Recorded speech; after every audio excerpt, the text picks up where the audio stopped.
N, अलिफ भी अ की आवाज है, एन भी अ की आवाज है अ के लिए, ठीक है।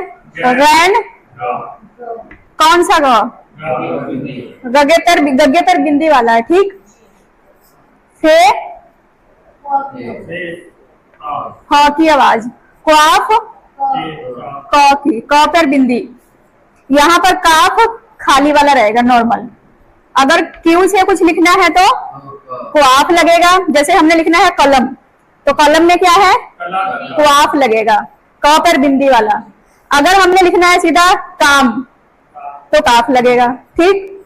उसके बाद गाफ, गाफ किसकी आवाज है, ग की। अब देखिए कि दो ग आया है, एक तो ये अपने ग पर बिंदी वाला है, दूसरा नॉर्मल वाला है। उसके बाद लाम आ गया, ल की आवाज। मीम, मम्मा, मौ। नून, नौ, नौ के लिए सिर्फ और सिर्फ एक ही हर्फ है। उसके बाद वाओ, वाओ किसकी आवाज है, व की। हे, ह। छोटी है य, बड़ी है दोनों य की, ठीक। अब हो गया यहाँ तक काम खत्म।